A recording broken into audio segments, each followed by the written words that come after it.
Ok. Marcos, ahora sí. La tecnología y sus gajes.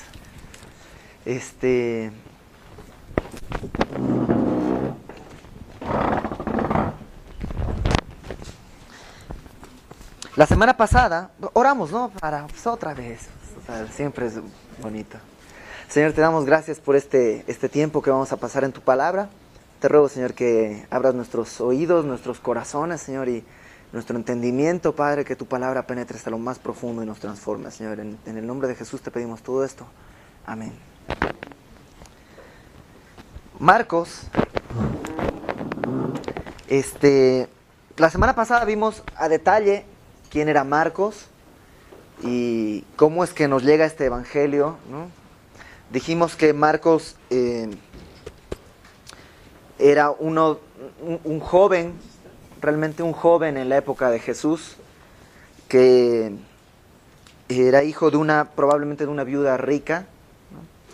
Y que en el primer viaje misionero pues se equivocó muy, muy feo y de hecho cuando van a iniciar el segundo viaje misionero de Pablo, Pablo se niega a que Marcos los acompañe y eso provoca que, decíamos, Batman y Robin, ¿no? Pablo y Bernabé, que habían hecho un equipo muy firme, tengan que separarse. Pero es increíble porque Dios es tan grande que utiliza ese error de Marcos para, en vez de dividir, multiplicar. Y pone a Pablo con Silas en un equipo y a Marcos con Bernabé en otro equipo, y esto se va a ir multiplicando más y más y más y más y más. Algo que también vimos es todo lo que nos narra del principio del capítulo 1 hasta el versículo 12, que es que Marcos no se va con vueltas. El evangelio de Marcos es el más corto de todos los evangelios, y probablemente porque es el más corto y además porque es un evangelio no escrito para judíos sino para romanos, que a medida que vamos a ir viendo vamos a notar que él va explicando cada una de las costumbres porque su público no es judío. Por esa razón, porque es el más corto y tiene muchas explicaciones, cuando hay un misionero que va a algún lugar, el primer libro en ser traducido siempre es el evangelio de Marcos, porque es el más corto, tardas menos en traducir Marcos, es más cortito, es más conciso. Está diseñado para gente que no conoce las costumbres judías.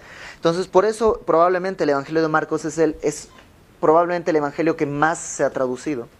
Y generalmente es el primero en traducirse a un nuevo lenguaje. De modo que si estoy, por ejemplo, de misionero con alguna tribu africana o de alguna selva, lo primero, ya para que tengan algo de la palabra de Dios, va a ser el evangelio de Marcos. Y bueno, vimos eso y estuvimos hablando sobre las características de Juan el Bautista, quién era, cómo era. Vimos que era una persona humilde y que realmente lo que él hace es decir, pues yo no soy nada, yo solo los bautizo con agua, pero lo que ustedes necesitan viene después, que es Jesucristo, el que los va a bautizar con Espíritu Santo y fuego. Y pues nos quedamos en el versículo 13, cuando el Espíritu Santo impulsa a Jesús al desierto y está ahí 40 días tentado por Satanás con las fieras y con ángeles, y los ángeles le servían. Nada más una cosita que se me olvidó decir la semana pasada. La palabra evangelio quiere decir buenas noticias, ¿no? Y tristemente está ya tan mal interpretado, mal llevado, porque los cristianos hemos recibido buenas noticias. Pero normalmente cuando le dices a alguien, me dice cristiano, te dicen, uy, ¿qué te pasó? O sea, ¿no? O te dicen, tuviste que pasar por algo muy fuerte. ¿Qué te pasó? ¿Por qué te hiciste cristiano? ¿No? ¿Por qué estabas tan desesperado que hasta te hiciste cristiano? Pero no ese es el enfoque. El evangelio son buenas noticias. O sea, estaba tan desesperado que tuve la mejor noticia del mundo. Y un poco, a partir de una costumbre casi medieval, en que el ser cristiano o ser creyente implicaba una cara de sobriedad, ¿no? Y trajes oscuros, y no sonreír, porque el sonreír es algo sensual, es algo de la carne. Entonces no hay que estar. Se ha arrastrado mucho y ser esto de que el cristiano es así, ¿no? El cristiano es un hombre feliz, porque ha recibido buenas nuevas. O sea, ¿qué más felicidad de que ¿sabes qué? Como dice un amigo, estoy muy contento porque un viejito me contó que hace 2000 años el carpintero de Belén pagó todos mis pecados y ahora no solo puedo vivir tranquilo, sino puedo morir tranquilo. Entonces estoy feliz. O sea, no es, oh, soy cristiano y... Oh, no, es todo lo contrario, soy cristiano, soy un hombre feliz, no necesito nada más, tengo todo lo que necesito porque mi padre me da todo lo que yo necesito. Si es un peso, Dios me va a dar un peso, ¿no? El evangelio son buenas nuevas, es noticia alegre, feliz, ¿no? Bueno, eso se me había quedado en el tintero la semana pasada. Vamos, versículo 14. Y no lo vamos a leer completo, sino vamos a ir paso a paso y vamos deteniéndonos ahí. Versículo 14. Después que Juan fue encarcelado, Jesús vino a Galilea predicando el evangelio del reino de Dios, diciendo: el tiempo se ha cumplido y el reino de Dios se ha acercado. Arrepentíos y creed en el evangelio. Es interesante, entre el versículo 13 y el versículo 14, en tiempo real pasa bastante tiempo. Porque después del bautizo, Jesucristo es llevado 40 días al desierto, a la tentación.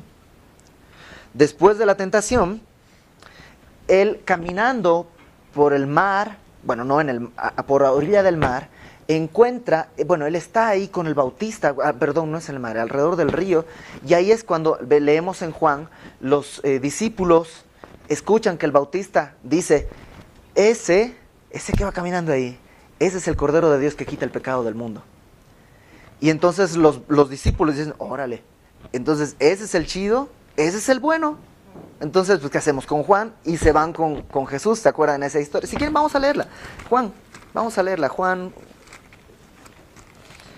1, verso 35.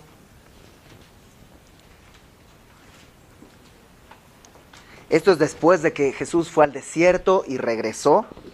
Juan 1:35 dice: el siguiente día estaba otra vez Juan y 2 de sus discípulos, y mirando que andaba por allí, me encanta porque es que la Biblia es sencilla, dice, Jesús andaba por allí, o sea, lo vio por ahí, dijo, he aquí el Cordero de Dios.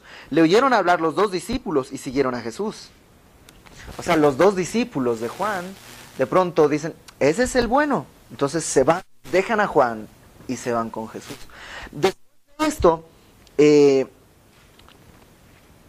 cronológicamente lo que sucede es, yo sé que has oído la historia, entonces es de las bodas de Caná, ¿no? Después de todo esto, ya están algunos de sus discípulos con él, ya lo acompañan a ciertos viajes, y viene la parte esta de las bodas, cuando se acaba el vino, y tú conoces toda esa historia.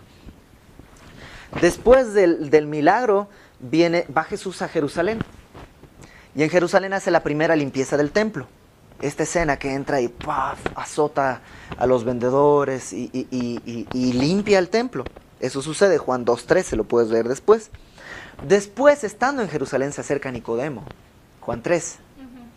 Se acerca Nicodemo y le dice esto, sabemos que vienes de Dios porque nadie puede hacer estas cosas si no viene de Dios. Y todo este diálogo donde está la famosa, el versículo probablemente el más citado de toda la Biblia, que es Juan 3:16.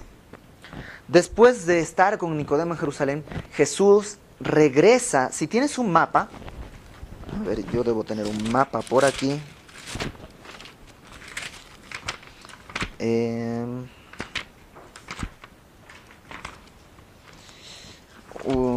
No tengo ninguno grande. ¿Tienes? Bueno, para que quede más o menos claro. Por acá está Jerusalén. De hecho está acá, ¿no? Y toda esta es la región de de Judea, aquí al sur.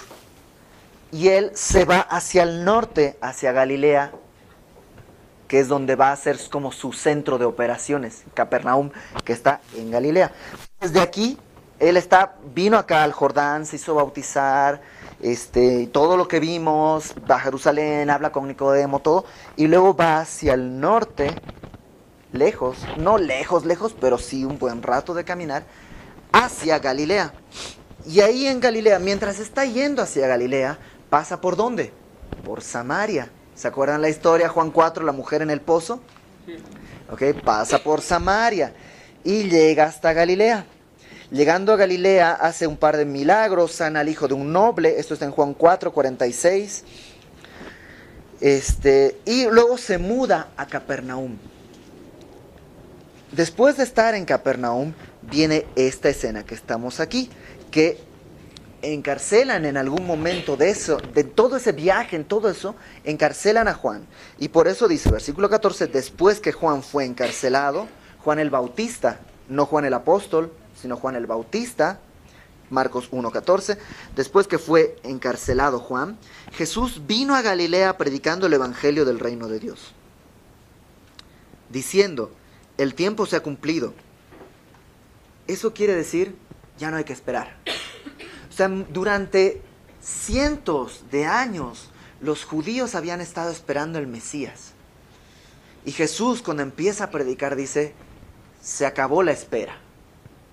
O sea, no sé si te ha pasado cuando, bueno, para los que no lo sepan, yo era baterista y tocaba mucho, pero cuando tienes que tocar en algún concurso, una cosa así, te consumen los nervios y estás atrás, ¿no? Y hay un montón de bandas y otras cosas, y ves salir las bandas y ves regresar y todo, y de pronto alguien viene y les dice, les toca. Y es eso, wow, el tiempo se ha cumplido. O sea, ahora, todo lo que estuviste esperando se resume en un segundo. Toda la eternidad del pasado está resumida en este instante. O sea, aquí se acaba el pasado y empieza el futuro. Es ese momento que Jesús dice, el tiempo se ha cumplido. ¿Por qué? Porque el reino de Dios se ha acercado. El hombre nunca podría acercarse al reino de Dios. ¿Te acuerdas que Adán y Eva fueron expulsados del paraíso? ¿Y qué es lo que pone Dios? Pone 2 querubines que están guardando la entrada y una espada de fuego que se revolvía por todos lados. El hombre no podía acercarse al reino de Dios. Entonces, el reino de Dios se acerca al hombre. Es Dios el que toma la iniciativa. Es Él el que dice, voy a hacer algo. No es el hombre que se dio cuenta de su error y dijo, Señor, ayúdame, haz algo. No, es Dios. Yo sé que algunos de los chicos se saben cuál es la palabra fiel, 1 Timoteo 1:15. Palabra fiel es esta. Y digna de ser recibida por todos. Que Cristo Jesús vino al mundo para salvar a los pecadores, de los cuales yo soy el primero. 1 Timoteo 1:15. Cristo Jesús vino, Él tomó la iniciativa, Él dio el primer paso. No somos nosotros los que buscamos a Dios. Dice la Biblia que nadie busca a Dios. Él vino a buscarnos, Él nos encontró, lo vimos el domingo. Mas el Dios de toda gracia nos llamó a su gloria eterna en Jesucristo. Él nos llamó a su gloria. No nos encontramos porque no es que andábamos y, mira, nos encontramos, qué casualidad. No, Él nos llamó, Él vino a llamarnos. El tiempo se ha cumplido, el reino de Dios se ha acercado. Pero sí hay 2 cosas que hay que hacer para entrar al reino de Dios. Arrepentirse y creer en el Evangelio. Arrepentirse es una palabra en griego que no quiere decir, ay, sí, la regué. No es, eso no es arrepentirse. Arrepentirse es una palabra que literalmente quiere decir cambio de rumbo. O sea, yo estoy yendo para allá y me doy la vuelta y camino hacia el otro lado. Es darse la vuelta. Arrepentirse no es decir, no es lamentarse, no es decir, no es reconocer tu error nada más, es reconocer que estás mal y cambiar de rumbo. Es arrepentirse y creer en el Evangelio. ¿Cuál es el Evangelio? Que Dios estaba en Jesucristo, reconciliándonos, reconciliando al mundo con Él. Que cuando Cristo murió estaba pagando mis pecados. Ese es el Evangelio. Ahora, ¿lo crees? O sea, ¿realmente crees? Hay muchos mártires. Y hay muchos mártires en todas las épocas. Gente que ha muerto por la humanidad. Pero Jesucristo no murió por la humanidad. Jesucristo tenía en la mente el nombre de cada uno de nosotros. O sea, Él no murió por la humanidad. Él cuando lo estaban clavando decía, esto lo hago por Ibert. Y aguanto aquí por Ibert. Dice Hebreos, capítulo 12, que por el gozo puesto delante de Él, o sea, Él vio más allá del dolor de la cruz, por el gozo puesto delante de Él, porque yo iba a decir un día, yo sí quiero y sí creo que Él murió por mí. Él soportó el oprobio, menospreció el oprobio, soportó todo, soportó la cruz. Y ese es el Evangelio. ¿Qué hay que hacer? Arrepentirse y creer. Nada más. Creer. ¿Es tan fácil? Sí, es tan fácil. Neta, solo creer. Solo creer. No puede ser tan... Es demasiado bueno para ser cierto. Es demasiado bueno, eso sí. Pero es cierto. Es demasiado bueno porque no te lo mereces. Pero es cierto. Decía un amigo, no solamente es verídico, sino además es cierto. Verso 16. Andando junto al mar de Galilea, vio a Simón y a Andrés. ¿Te das cuenta? Él es el que vio. No lo vieron ellos a él. Él vio a Simón y a Andrés, su hermano, que echaban la red en el mar, porque eran pescadores. Y les dijo Jesús, venid en pos de mí, y haré que seáis pescadores de hombres. Y esto es dos cositas muy importantes. Jesús nos llama a ir en pos de Él, no en pos de una religión, no en pos de un pastor, no en pos de un maestro, no en pos de una corriente, es en pos de Él. El centro es Él. No es una religión, no es que ya me hice cristiano. No importa si te haces cristiano, tú tienes que hacerte un discípulo de Jesucristo. Ya estoy yendo a la iglesia. Ok, no importa si vas a la iglesia. Lo que importa es que seas un discípulo de Cristo. Si eres un seguidor de Jesucristo, entonces vas a ir a la iglesia, pero es distinto el enfoque, ¿no? Si tú metes un ratón en una caja de galletas, no se convierte en galleta, sigue siendo ratón, en medio de la caja de galletas. Si tú no has recibido a Jesucristo como tu Salvador, no te has arrepentido y no has creído en el Evangelio, no eres un cristiano, si quieres verlo así. Aunque vayas todos los domingos a la iglesia, aunque sirvas todos los domingos, aunque prediques la palabra de Dios, si tú no has tomado esos dos pasos, que es arrepentirte y creer, no has renacido, no estás del otro lado, estás viendo la puerta desde el lado de afuera. Y la onda es poder ver la puerta principal desde adentro. Y eso solamente arrepintiéndose y creyendo en el Evangelio. Y eso es ir en pos de Él. Ahora, ir en pos de Él no se puede si no sueltas las cosas que estás haciendo. No puedes añadir a Cristo a tu vida. Tienes que dejar tu vida, morir a ti mismo, cargar tu cruz cada día y entregarte a Él. No sé si me explico. Él no es un accesorio. No es, por ejemplo, que, pues yo antes era músico y ahora soy músico y terminé mi carrera de ingeniería y soy músico e ingeniero. Entonces estoy añadiendo a mi vida nada más. No, esto es, yo antes era Ibert, pero ahora le pertenezco a Jesucristo. No añades a Jesucristo a tu vida. Porque imagínate, no puedes seguir a Jesús de otra manera. Ellos eran pescadores. Lo que Jesús les dice es, dejen esto y síganme. ¿Imaginas qué difícil seguir a Jesús cargando las redes, cargando la barca por en medio del desierto? ¿Dónde la con tu barca? No tiene sentido. No funciona eso. Y eso es importante. No puedes añadir a Jesús a tu vida. Tienes que dejar tu vida y añadirte a lo que Jesús quiere hacer. Ahora, esto es bien importante. Verso 17. Venid en pos de mí y haré que seáis pescadores de hombres. Tristemente, muchas veces hay un énfasis casi cruel en que, a ver, tú no has traído esta semana a nadie nuevo a la iglesia. ¿Qué te pasa? Tú tienes que ser un pescador de hombres. ¿Tú hace cuánto que no traes a una persona nueva a la iglesia? ¿Ah?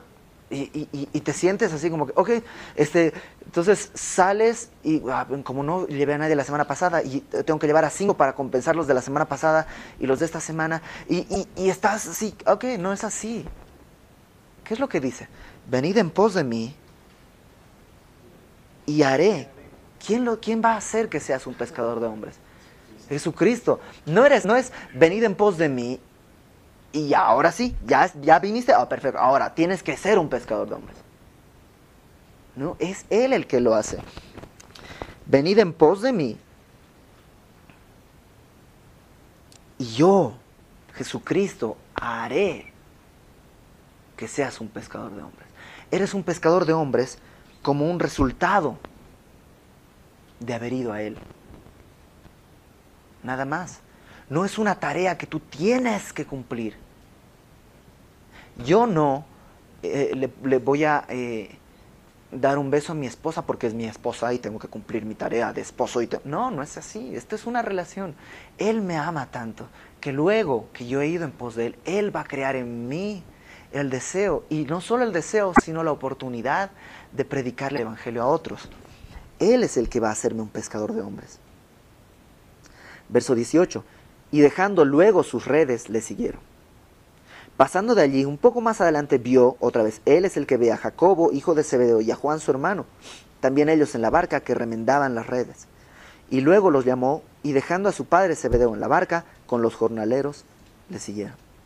Ahora, tenemos un mito que, es que está bien cañón que de pronto venga Jesús y les diga, órale, vente. Y ahora dejaron todo, porque no fue así. Ellos ya lo habían visto, ya habían estado con Él, ya lo habían oído predicar, ya habían caminado con Él un tiempo. Y llega el momento en el que Jesús les dice, ok, voy a empezar. Vengan. Y ahí es cuando los llaman. No es inmediatamente, porque no funcionó así. Lo mismo, muchas veces nosotros juzgamos a gente que ya les compartimos el evangelio y reciben a Jesucristo en su corazón, se arrepienten y creen en el evangelio, y creemos que ya al día siguiente no has predicado a nadie, no estás haciendo, o sea, no has dejado tu trabajo, no has dejado esto, no has dejado, espérate, o sea, no es tú quien lo va a presionar, es Jesús el que les va a hacer el llamado. Y cuando Jesús les haga el llamado, no se van a poder resistir. Primero tienen que ir en pos de Él, y luego Él va a hacer el llamado. Verso 21.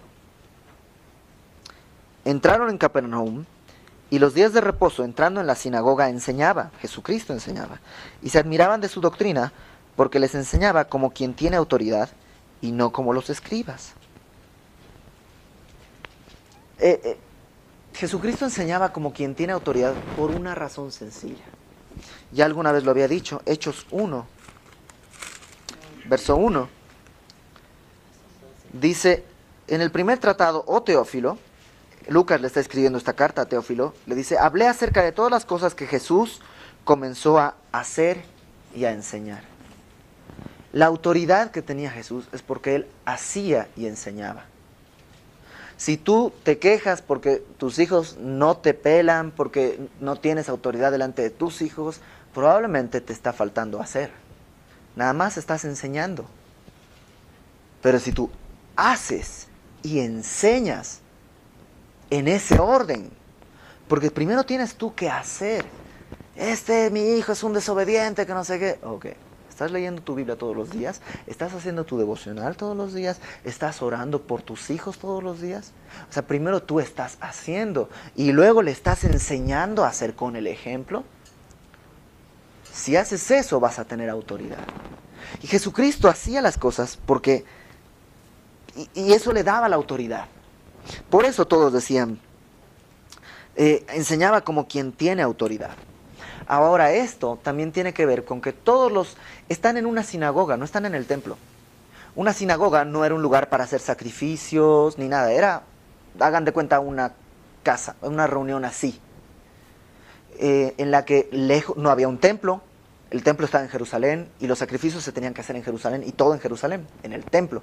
En la sinagoga se reunía, de hecho sinagoga quiere decir como lugar de enseñanza en el original. Se juntaban a leer las escrituras.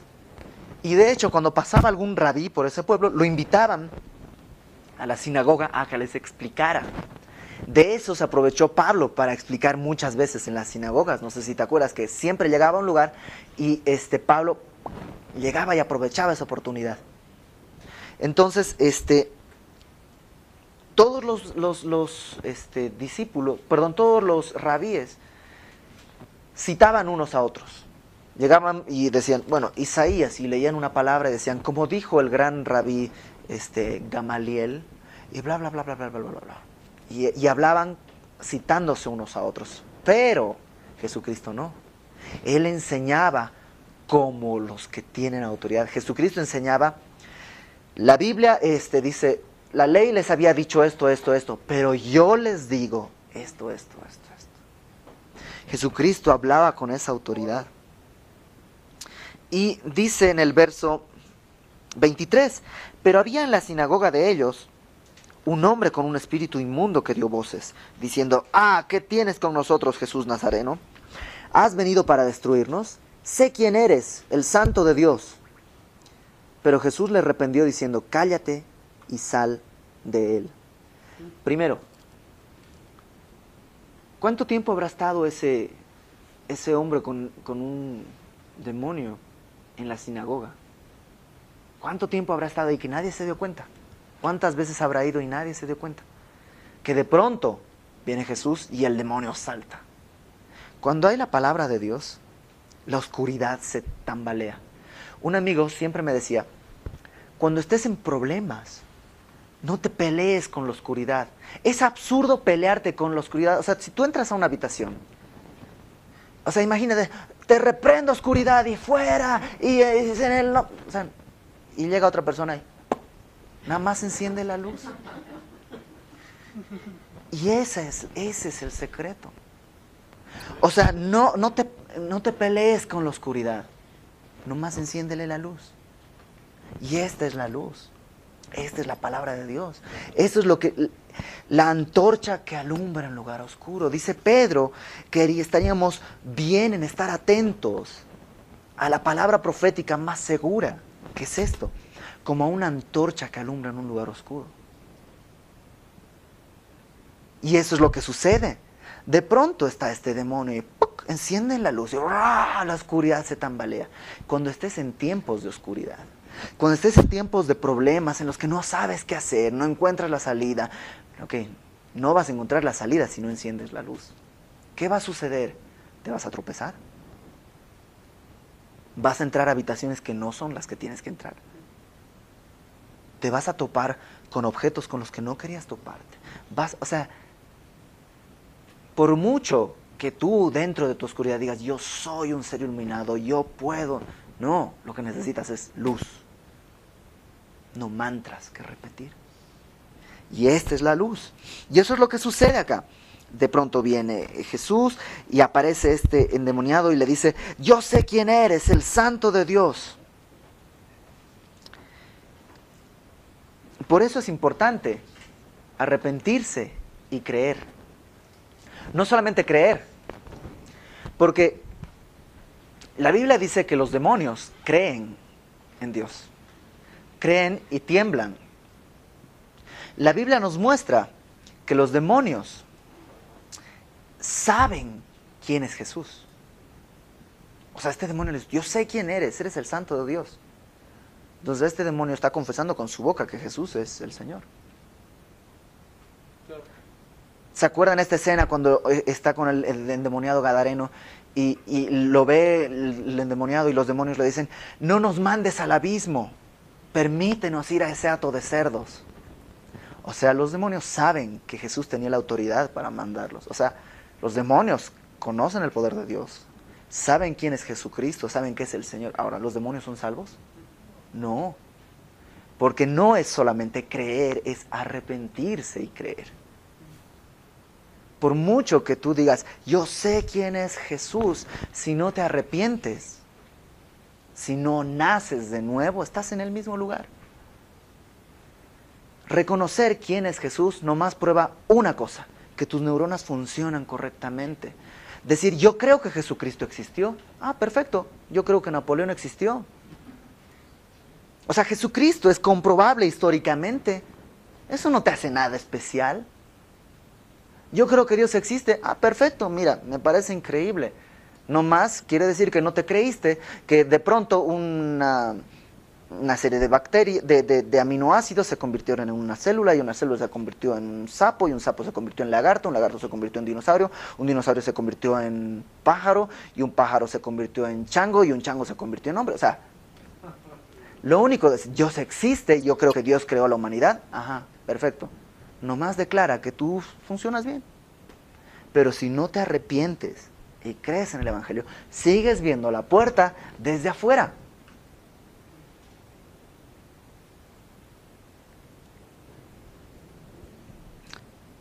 O algo peor, tienes la fe de un demonio que cree, pero él por lo menos tiembla. Ahora, Jesucristo tenía autoridad sobre los demonios, y a ese le decía, cállate, y se callaba. Y a aquel le decía, está bien, vete al hato de cerdos, y se iban todos. Esa misma autoridad es la que Jesucristo luego utiliza para decirnos, si me amáis, guardad mis mandamientos. Ahora, los demonios obedecían. Nosotros, no sé.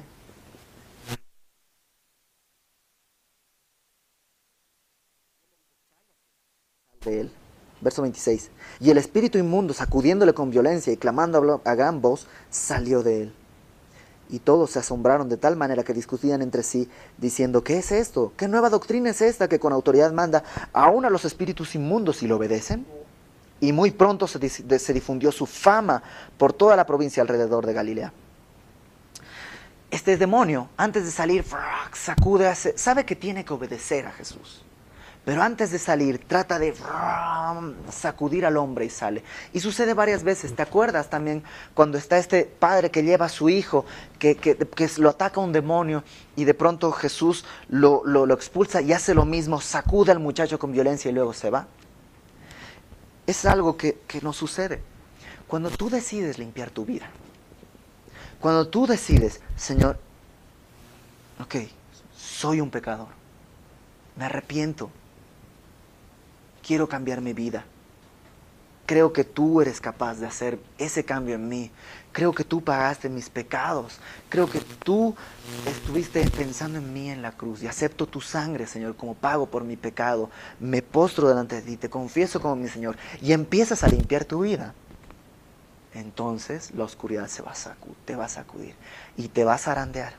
Y todos hemos visto que apenas dices, sí, Señor, voy a ponerte en el centro de mi vida, tu mundo entero, y te vienen pruebas y haz de cuenta que te metieron a la licuadora. Pero es eso, nada más. Tarde o temprano esa oscuridad se va a salir. Tú espera y confía que el que está haciendo eso es Dios que está limpiando tu vida. Porque lo peor que puedes hacer es regresarte y decir, no, mejor no. Espera, porque Él está limpiando. Verso 29.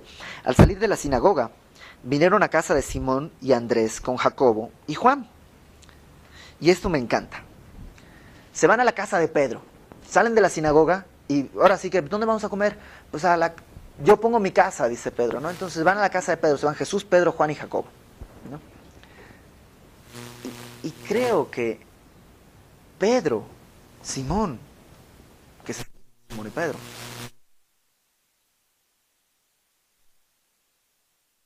se lleva, después de la iglesia, se lleva a Jesús a su casa. Porque cuántas veces estamos en la iglesia y decimos, no, hombre, y así, ¿no? Y con ojito pelado y todo, o sea, todo increíble, pero termina el amén Y le dices, Señor, gracias, nos vemos la próxima semana, ¿no? Aquí, puntuales, órale, en eso quedamos. Y te vas tú solo. Pedro hace algo súper inteligente y se lleva a Jesús a su casa. Y qué bueno, porque cuando tú empiezas a tener una relación con Jesús, lo que está esperándote en tu casa son pleitos, lo que está esperándote en tu casa son problemas, lo que está esperándote en tu casa son cosas difíciles. Y si no te llevaste a Jesús, vas a tener complicaciones. Llévate a Jesús a tu casa. Mira lo que le pasó a Pedro. La suegra de Simón estaba acostada con fiebre y enseguida le hablaron de ella. Entonces él se acercó y la tomó de la mano y la levantó e inmediatamente le dejó la fiebre y ella les servía. Pedro tenía un problema esperando en su casa, él no sabía, pero se llevó a Jesús. Y cuando está Jesús en su casa, de pronto su suegra está enferma. Y Jesús, ¿y qué es lo que hacen? Le hablan a Jesús de ella. Es increíble porque esto me habla de que tienes algún problema, alguien que está enfermo, no solamente físicamente, alguien que no ha conocido de Jesucristo. Háblale. Llévate a Jesús a tu casa y háblale a Jesús de esa persona. ¿Y qué es lo que sucede? Él se acercó. ¿Ves que es él el que toma la iniciativa? Pero háblale. La oración del justo puede mucho, dice la Biblia. Háblale. Háblale. Él se acercó y le tomó de la mano y la levantó. E inmediatamente le dejó la fiebre y ella le servía. ¿Para qué fue rescatada esta mujer? Para servir a Jesucristo. ¿Para qué estamos nosotros siendo rescatados? Para servir a Jesucristo. Ahora, tú dirás, es que yo no puedo ir los viernes y los sábados, que son la capacitación para servidores, es que no me da tiempo. Ok, no sirvas en el servicio de la iglesia. Puedes servir hablándole a Cristo de otros. O sea, en la iglesia necesitamos gente que esté intercediendo. Gente que su tarea sea interceder. Necesitamos gente que ponga el audio, necesitamos gente que toque los instrumentos para la alabanza, necesitamos gente que reparta las canastas para la ofrenda, necesitamos gente que limpie los baños, pero necesitamos gente que esté orando por el pastor. Necesitamos gente que esté orando por los ancianos de la iglesia, gente que esté orando por los enfermos de la iglesia, gente que esté orando, intercediendo. Tenemos un correo en Semilla que se llama oraciones@semillonline.org. Suscríbete a ese correo. Suscríbete a ese correo. Y que por semana te van a llegar las peticiones de oración. Y tu tarea puede ser, tu servicio puede ser orar todos los días por esas cosas. Y estás haciendo un gran servicio a Dios. No es un servicio chiquito. No es, pues es que no alcanzo a otra cosa, nomás oro. Y otra cosa. Simón estaba casado. Pedro estaba casado. Eso es lo que dice la Biblia. Simón dice que tenía una suegra. Y yo solo sé de una manera de tener una suegra, que es casándote. O sea, si mi hermano se casa, yo no tengo su suegra. Hay una sola manera de tener una suegra. Y Pedro estaba casado. Tenía suegra. Estaba casado. Y hay un mal chiste al respecto que no lo voy a decir. Sí, sí. Porque ya se lo saben todos. Para empezar, porque... No, es un muy mal chiste. Bueno, ¿por qué Pedro negó a Jesús? Porque Jesús había sanado a su suegra.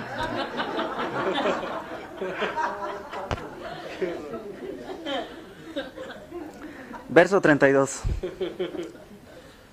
Cuando llegó la noche, luego que el sol se puso, era sábado. Estaban en la sinagoga, era sábado. Entonces, pues, o sea, imagínense, fueron a la sinagoga, regresaron a sus casas y todos estaban contando, ¿qué crees? Fulanito estaba endemoniado. Y vino alguien que se llama Jesús. Y, o sea, él, para empezar, habla con autoridad. Y él le dijo al demonio que saliera y el demonio salió. Le obedecen, o sea, y todo el mundo comentando en su casa, pero es sábado. Sábados no podían caminar ciertas distancias. Sábados no podían moverse porque es sábado. Había que guardar el Shabbat. Entonces están ahí en sus casas esperando a que salgan las 3 estrellas que marcaban el fin del Shabbat. Entonces, ya salieron, hola. Entonces, cuando llegó la noche, luego que el sol se puso, le trajeron todos los que tenían enfermedades y a los endemoniados. Y toda la ciudad se agolpó a la puerta. Me imagino la escena. Están ahí Jesús, Pedro, Juan, Jacobo, la suegra de Pedro. Si estaba viva, la esposa de Pedro también, probablemente ahí. Y de pronto empieza a llegar uno, y otro, y otro, y otro, y otro, y otro, y otro, y otro. Y pues los hombres como que quiera, nunca nos hacemos problemas, pero ¿te imaginas a la esposa y a la suegra de Pedro así? ¿Tanta gente, Pedro? O sea, ¿dónde vamos a meter a tanta gente? Pedro, eres un irresponsable, ¿por qué invitas a todos tus amigos a la casa? Y está ahí toda la ciudad en la casa de Pedro. Y dice que sanó a muchos que estaban enfermos de diversas enfermedades y echó fuera muchos demonios y no dejaba hablar a los demonios porque le conocían. Y yo siempre le dije, ¿por qué? ¿Por qué no dejaba que los demonios dejaran que dijeran quién es Jesús? 2 razones, creo. La primera, porque lo vimos acá, se difundió su fama en el verso 28, pero Jesucristo no vino a buscar fama. Él vino a salvar lo que se había perdido. Él vino a buscarnos, Él vino a rescatarnos, Él vino a llamar a los pecadores. No vino a buscar fama. Y Él dice, gloria de los hombres no recibo. Eso es lo que dice Jesús. Él vino a servir, no a ser servido. Pero la segunda razón me parece más importante. El decirle, Señor, tú eres el santo, tú eres el digno, tú eres el Mesías, tú eres el prometido, el esperado.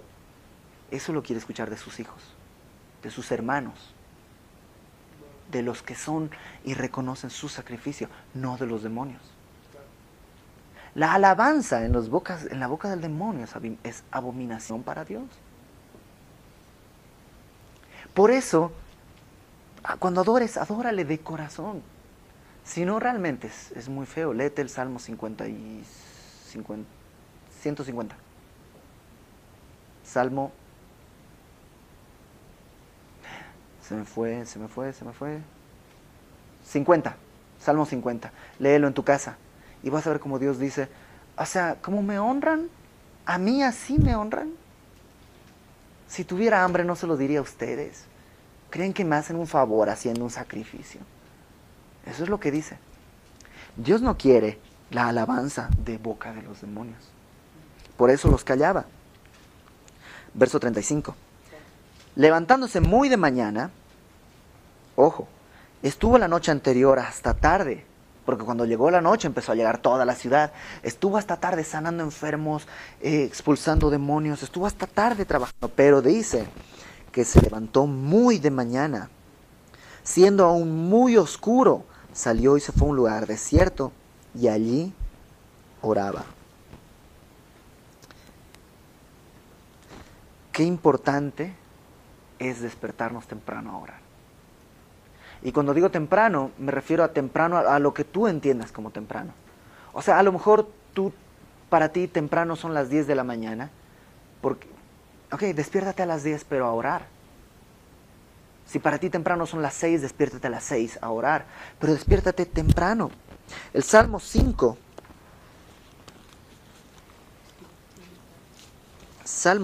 verso 1, dice, escucha, oh Jehová, mis palabras. Escucha es oír. Considera mi gemir. Considera es entender. O sea, le estás diciendo, óyeme, Señor, entiende mi lamento. Está atento a la voz de mi clamor. Y estar atento es una palabra que quiere decir inclinarse. O sea, le estás diciendo, Señor, óyeme, entiéndeme, inclínate a mí. Rey mío y Dios mío. Ojo, ¿a quién le estás hablando? No es a Chucho. Chucho es el de la esquina.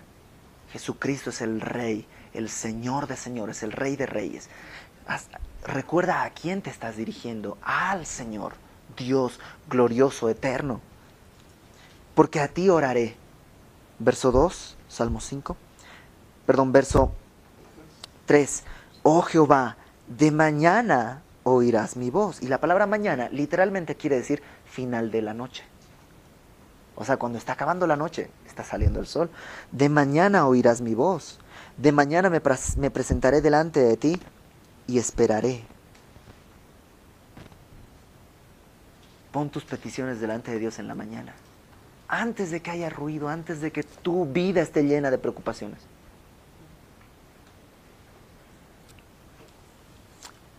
Volvamos a Marcos 1.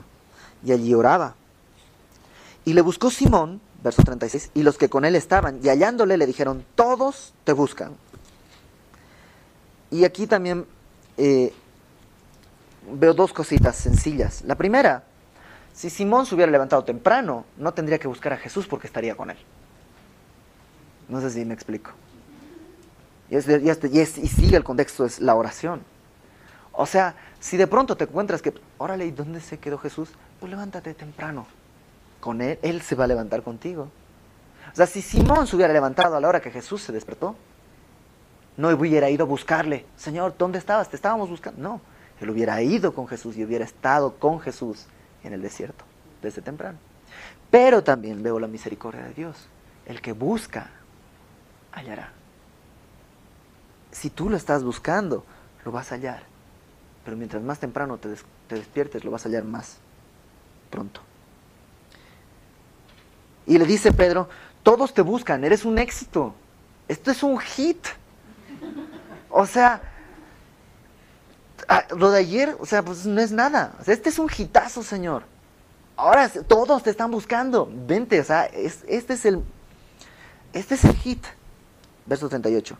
Él les dijo, vamos a los lugares vecinos. La palabra vecinos es la palabra komópolis en griego, que quiere decir lugares sin murallas. Y se refiere, las ciudades tenían murallas. Y lo que él está diciendo al decir a los lugares vecinos, está diciendo, vámonos afuera de la ciudad. No dentro, sino a los lugares alrededor, fuera de la ciudad. Para que predique también allí, porque para esto he venido. Y yo también llegaba aquí y decía, no entiendo. ¿Por qué para esto he venido a predicar afuera de la ciudad? No entendía bien. Pero creo también ahora entender a qué se refiere. Le dicen, eres un hit. O sea, todos te están buscando, está increíble. Y Jesús le dice, ok, pero no voy a ir a la ciudad. Vamos a los lugares vecinos. Pero Señor, el éxito está acá. O sea, si hoy en día Jesucristo estuviera aquí, hay asesores de iglesias. Ustedes sabían que hay programas de crecimiento en iglesias. De hecho, hay libros. O sea, cómo hacer que tu iglesia crezca. Y uno de estos escritores de estos libros le diría, Jesús, estás mal, discúlpame. Ahora, el momento está ahí dentro, ahí está la efervescencia, ahí tienes que predicar para levantar más eso. Pero Jesús no está siguiendo un plan. Jesús está, o sea, la neta, el Salón del Valle es horrible para tener una reunión. No hay aire acondicionado, no hay suficiente luz, tenemos no hay dónde estacionarse, hay muchas dificultades, pero ahí nos puso Dios. Y ahí está llevando Dios más gente. Y eso es lo que está haciendo Jesús. Jesús no está haciendo un plan humano. Él dice, para esto he venido. ¿De dónde? Del desierto. Fui al desierto y le dije a mi padre, Señor, ¿qué hay para el día de hoy? Y el padre le dice, bueno, hoy quiero que vayas a los lugares vecinos. Ah, perfecto. ¿A la ciudad no? No, eso fue ayer. Hoy a los lugares vecinos. Ah, perfecto. Y por eso dice, vamos a los lugares vecinos para que predique también allí, porque para esto he venido. ¿De dónde? Del desierto. Acabo de venir de ahí. Vengo de hablar con mi papá. Y predicaba en las sinagogas de ellos en toda Galilea y echaba fuera a los demonios. Verso 40. Vino a él un leproso, rogándole, e hincada la rodilla le dijo, si quieres puedes limpiarme. Y Jesús, teniendo misericordia de él, extendió la mano y le tocó y le dijo, quiero, sé limpio. Y así que él hubo hablado, al instante la lepra se fue de aquel y quedó limpio. Qué distinto nuevamente este leproso que se le acerca a Jesús y le dice, Señor, si quieres, puedes limpiarme. Y ahora vemos tan tristemente estas campañas de sanidad, de ven, trae tu enfermedad y serás salvo. O sea, ¿a poco? O sea, tú controlas al Espíritu Santo, y, o sea, es tu empleado el Espíritu Santo, y tú le dijiste, Espíritu Santo, quiero, este viernes te quiero en el Coliseo porque voy a hacer una campaña de sanidad y necesito que sanes unos cuantos. O sea, no puedes, eres Dios. Lo que puedes hacer es decirle, Señor, yo sé que tú puedes, si quieres. Y si no quiere, si tiene un propósito con tu enfermedad. Es que te falta fe. No es cierto. No es cierto. ¿Te acuerdas de los apóstoles que están orando? Lo vimos la semana pasada. Señor, salva a Pedro, rescata a Pedro de la cárcel. Y están ahí en el aposento alto. Por favor, Señor, tú eres poderoso. Yo sé que tú los puedes sacar. Y llega Pedro, ting tong, toca el timbre. Y viene la chica, abre y dice, no, ¿quién es? Pedro. Y regresa, no le abre, deja a Pedro afuera, regresa de gozo, dice, ¿está Pedro aquí en la puerta? No, Pedro está en la cárcel. Señor, tú puedes sacarlo, tú eres poderoso. Pedro está aquí. No, está en la cárcel, no entiendes, mujer. Y porque le dicen, estás lunática. ¿Qué fe tenían ellos? ¿Realmente creían que Pedro iba a salir de la cárcel? O sea, ya está allá afuera y no lo pueden creer. Le dicen, estás loca a la chica. Solo tenían una fe suficiente para ponerse de rodillas. Hasta ahí llegaba su fe. Ni un paso más daban. Pero era suficiente. No es el tamaño de tu fe lo que importa. Si estás enfermo y te han dicho, es que estás enfermo por falta de fe, no es cierto. Dile a Dios, si quieres. Y si Él quiere y se va a glorificar sanándote, te va a sanar. Pero si se va a glorificar dejándote enfermo, dale gracias a Dios porque te dejó enfermo. Porque te está usando para su gloria y no para tu comodidad. Y eso está haciendo este leproso. Y Jesucristo tiene misericordia y lo toca. Era un leproso. Los leprosos, era prohibido tocarlos. De hecho, vivían de fuera de la ciudad, en un lugar apartado. Podían ir a la sinagoga, pero a un lugar aparte, lejos. Y desde ahí medio ver. Si un leproso caminaba por la calle y veía que alguien se acercaba, tenía que gritar, inmundo, inmundo, inmundo, para avisar que él estaba ahí. De hecho, si tú lees las crónicas de los rabíes de esa época, dicen, yo prefiero no tocar un pan si es que ha pasado un leproso por esa calle. Y cosas así, eran despreciados. Y este leproso está ahí, pero Jesús es poderoso. Jesús podía haberle dicho, ok, venga, ya está sano. O podía haberle dicho, ve y lávate en el pozo. O podía haber hecho 1000 cosas, pero ¿qué es lo que hace Jesús? Lo toca.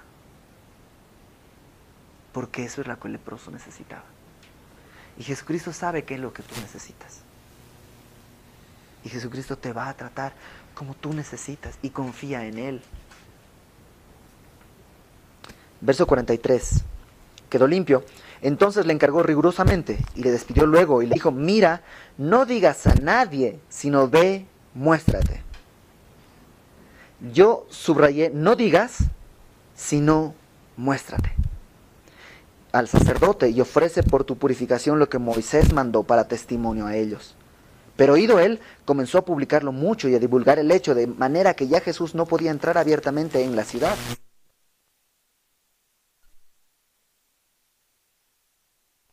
Y yo aquí otra vez me sacaba de donde decir, ¿por qué no quiere que digan? O sea, ¿no es para la gloria de Dios eso? No sé por qué, pero sí sé que Él dijo que no lo dijera. Sé que Dios tiene un propósito para cada cosa que te diga, aunque no lo entiendas. Aunque 2000 años después no entendamos.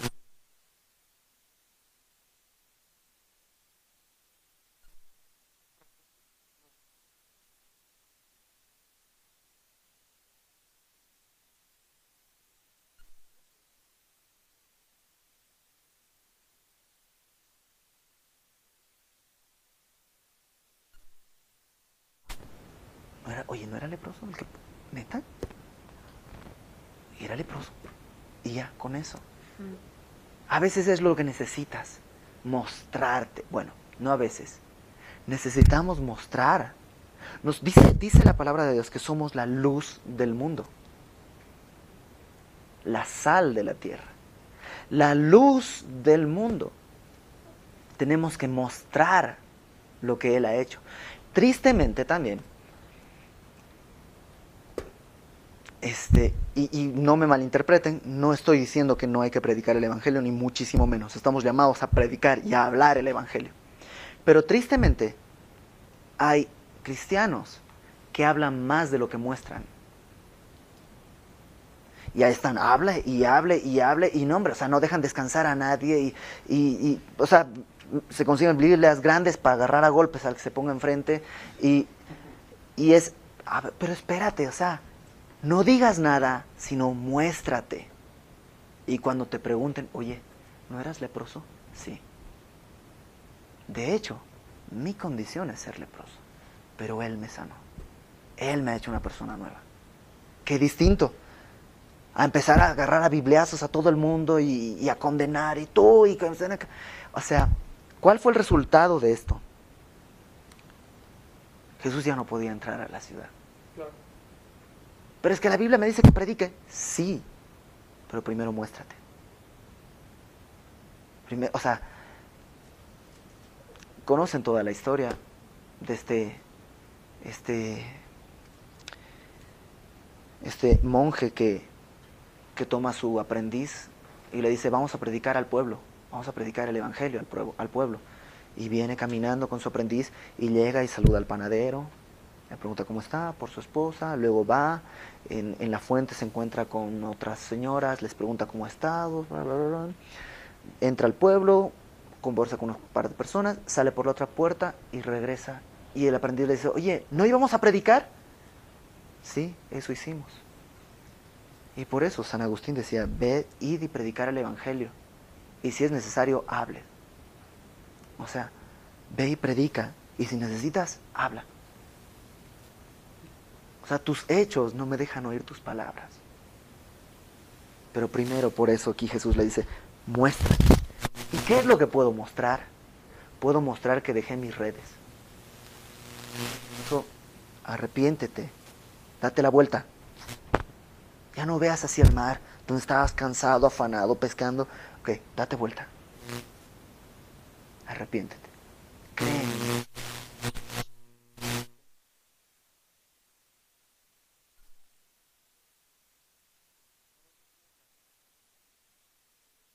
Veces a la red y luego la jalas. No tiras la red al mar y te metes en... Oye tú, pez, entra, mira, aquí tienes... Éntrale, órale, pues es una Biblia así, tenga, o sea... No, la obra es de Dios.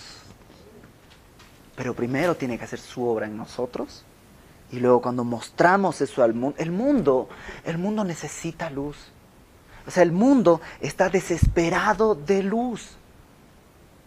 Las conversaciones entre la gente son absurdas, son vacías, son tontas, son... ¿Pero qué les puedes decir si están en la oscuridad? Están atropellándose, por eso están ahí, ¡pum! Se toman con, mira, autoayuda, y prueban, y siguen en la oscuridad, y siguen, ¡pum! Ahora no, tienes que declarar esto, y no sé qué, y ¡pum! Andan a tropezones. Y tú eres la luz, y no, lo que necesitan es luz. No decirles, aquí hay luz, ay, te tropezaste, mira, yo soy... O sea, muestra, necesita el mundo luz. Y la única forma de hacer eso es arrepentirse. Nosotros, primero, los cristianos, arrepentirnos y creer en el Evangelio. No solamente para ser salvos, sino para crecer y vivir en eso. Y cada día arrepentirnos y cada día creer que Dios es fiel. Y me encantó, o sea, el domingo lo vimos. Humillaos, pues, bajo la poderosa mano de Dios. O sea, Él es Dios sobre mí. Para que Él os exalte cuando fuera tiempo, echando toda vuestra ansiedad sobre Él, porque Él tiene cuidado de vosotros. Sed sobrios y velad, porque vuestro adversario, el diablo, como león rugiente, anda alrededor buscando a quien devorar. Por piedad, o sea, Satanás está devorando a tanta gente por piedad enciende la luz. Sabiendo que los mismos padecimientos se van cumpliendo en vuestros hermanos en todo el mundo. Mas el Dios de toda gracia que nos llamó, no porque lo merezcamos, sino porque Él quiso llamarnos a su gloria eterna en Jesucristo, después de que hayáis padecido un poco tiempo, Él mismo, Él nos va a hacer pescadores de hombres. Él nos perfeccione, afirme, fortalezca y establezca. A Él sea la gloria y el imperio por los siglos de los siglos. Amén. ¿Oramos? Señor, yo te doy gracias por tu palabra, Señor, porque eres tan bueno, Señor, que ni siquiera has considerado lo que somos y has venido por nosotros, Señor. Señor, yo te ruego que entre nosotros, Señor, si alguien está aquí, Padre, que nunca se ha arrepentido, Señor, que pueda arrepentirse, Señor, dar vuelta, Señor. Que si alguien, Señor, nunca ha creído en el Evangelio, Señor, que crea, Señor. Que si alguien, Señor, no sabe qué hacer, Señor, hoy decida encender la luz, Señor, todos los días tu palabra y tener tu guía, Señor. Señor, yo te doy gracias porque has sido increíblemente bueno con nosotros, Señor. No nos has abandonado, Señor, ni aunque la reguemos una y otra vez, Señor. Padre, ponemos nuestras cargas en ti. Guíanos, Señor, llévanos. Porque solo tú eres el digno, Señor, de recibir la gloria y la honra, Señor. Y Padre, permítenos ser luz. Haznos tú, Señor, pescadores de hombres, Señor, no nuestras fuerzas. No para cumplir una cuota, sino para honrarte, Señor.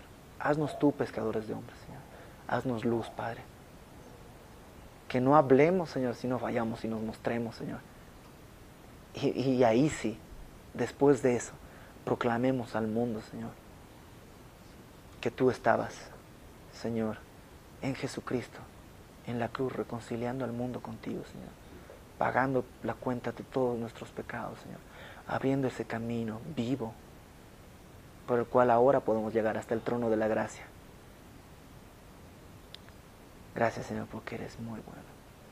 Llévanos con bien, Señor, donde vayamos, te lo ruego, Padre, y bendice las familias de cada uno de mis hermanos que están aquí, Señor. Provee para sus mesas, Señor. Te ruego por sus corazones, Señor, y que ellos, Señor, puedan ser luz en sus casas. Papito, te lo ruego en el nombre de Jesucristo, nuestro único Dios y Salvador. Amén.